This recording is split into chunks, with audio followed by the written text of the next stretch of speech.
నమస్కారం. సచివాలయం info YouTube ఛానల్కు స్వాగతం.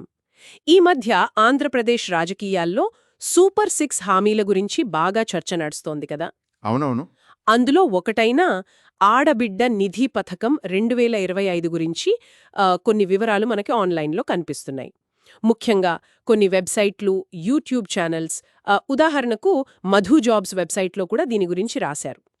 ఈరోజు మనం ఆ సమాచారాన్ని బట్టి ఈ పథకం ఏంటి, ఎలా ఉండబోతుంది అని కాస్త చూద్దాం. తప్పకుండా. విన్నదాన్ని బట్టి ఏంటంటే 18 ఏళ్లు నిండిన ప్రతి మహిళకు నెలకు 1500 ఇస్తారని అంటున్నారు. అవును. ఇది ముఖ్యమంత్రి నారా చంద్రబాబు నాయుడు గారు ప్రకటించిన హామీలలో ఒకటిగా బాగా ప్రచారంలో ఉంది. అంటే మహిళలకు ఆర్థికంగా కొంచెం చేయూత ఇవ్వాలనేది ముఖ్య ఉద్దేశంలా కనిపిస్తోంది. అవును. దీని అమలుకు సన్నాహాలు జరుగుతున్నాయని కూడా సమాచారం ఉంది. నెలకు 1500 అంటే సంవత్సరానికి 18,000 అన్నమాట. అవును. అది నేరుగా మహిళల బ్యాంక్ ఖాతాల్లో జమ చేస్తారని అంటున్నారు. దీనికి అర్హతలు ఏముండొచ్చు అంటారు ఇప్పటివరకు తెలిసిన సమాచారం ప్రకారం? సరే, ముఖ్యంగా వయసు చూస్తే 18 ఏళ్లు నిండి ఉండాలి. ఓకే. అలాగే ఆంధ్రప్రదేశ్ రాష్ట్రానికి చెందినవారై ఉండాలి. అంటే స్థానికత అనమాట. నివాస ధృవీకరణ పత్రం లాంటిది అవసరం అవుతుందేమో. అవును, రెసిడెన్స్ సర్టిఫికేట్ అడగొచ్చు. దాంతోపాటు ఆధార్ కార్డు తప్పనిసరి. ఇంకో విషయం చెప్పారు, ఎన్పీసీఐతో లింక్ అయిన బ్యాంక్ ఖాతా ఉండాలని. దాని గురించి కొంచెం చెప్తారా? ఎన్పీసీఐ అంటే national payments corporation of India. ప్రభుత్వ పథకాల డబ్బులు డైరెక్ట్గా లబ్ధిదారులకు చేరడానికి ఇది చాలా ముఖ్యం. అంటే బ్యాంక్ ఖాతాకి ఆధార్ లింక్ అయి అది ఎన్పీసీఐకి మ్యాప్ అయి ఉండాలి. అప్పుడే direct benefit transfer DBT easy అవుతుంది. ఓ, అంటే డబ్బులు మధ్యవర్తులు లేకుండా నేరుగా లబ్ధిదారులకే చేరతాయన్నమాట. ట్రాన్స్పరెన్సీ పెరుగుతుంది. కరెక్ట్. అలాగే అల్పాదాయ కుటుంబాలకు ప్రాధాన్యత ఇస్తారని కూడా అంటున్నారు. అది ఎలా నిర్ణయిస్తారో చూడాలి మరి. నిజమే. ఆదాయ పరిమితి ఏదైనా కుడితాగేమో.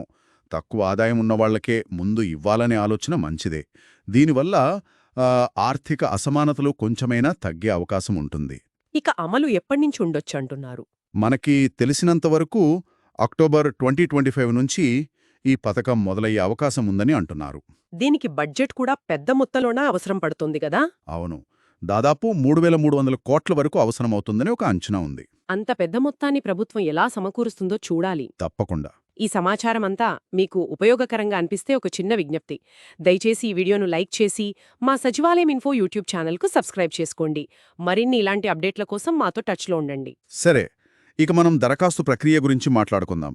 ఎలా అప్లై చేసుకోవాల్సి ఉంటుంది? దాని గురించి కూడా కొన్ని ఊహాగానాలు ఉన్నాయి. అవును, 2 రకాలుగా ఉండొచ్చని తెలుస్తోంది. ఒకటి ఆన్లైన్లో. దీనికోసం ప్రభుత్వం ప్రత్యేకంగా ఒక వెబ్సైట్ పెట్టొచ్చు. ఓకే. కొనే అవకాశం ఉంది. అది చాలా మందికి సౌకర్యంగా ఉంటుంది. అందరికీ ఆన్లైన్ రాకపోవచ్చు కదా. నిజమే. సచివాలయ వ్యవస్థ ఇప్పటికే చాలా పథకాలకు కీలకంగా పనిచేస్తుంది. అవును, ప్రజలకు అందుబాటులో ఉంటారు. కాబట్టి ఈ పథకానికి కూడా సచివాలయాల ద్వారా దరఖాస్తు చేసుకునే వీలు కల్పిస్తే ఎక్కువ మందికి రీచ్ అవుతుంది. అంటే టెక్నాలజీ తెలిసిన వాళ్లు ఆన్లైన్లో, లేని వాళ్లు సచివాలయంలో అప్లై చేసుకోవచ్చు. కరెక్ట్. ఇది మంచి ఏర్పాటు అవుతుంది. కాబట్టి ఒక్కసారి మొత్తంగా చూస్తే ఆడబిడ్డ నిధి పథకమంటే నెలకు 1500, 18 ఏళ్లు నిండిన మహిళలకు. అవును. అక్టోబర్ 2025 నుంచి అమలు కావచ్చు. ఆన్లైన్ లేదా సచివాలయాల ద్వారా దరఖాస్తు. ఇవి స్థూలంగా మనకు తెలిసిన విషయాలు, మధు జాబ్స్ లాంటి ఆన్లైన్ సోర్సెస్ ఆధారంగా.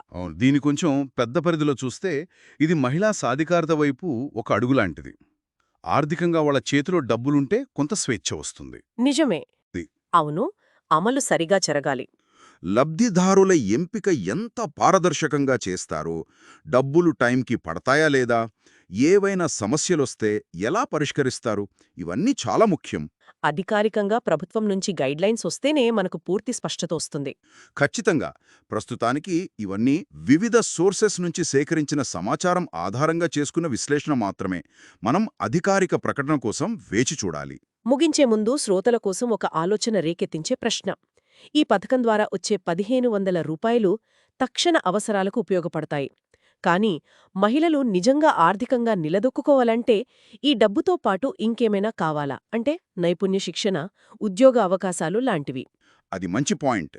కేవలం డబ్బు ఇవ్వటమే కాకుండా వాళ్ళు ఆ డబ్బును ఎలా వాడుకోవాలో, ఇంకా ఎలా ఎదగాలో మార్గాలు చూపిస్తే ఇంకా బాగుంటుంది. దాని గురించి కూడా ఆలోచించాలి. సరే, మరిన్ని అధికారిక అప్డేట్ల కోసం సచివాలయం ఇన్ఫో ఛానల్ని ఫాలో అవుతూ ఉండండి. ధన్యవాదాలు. ధన్యవాదాలు.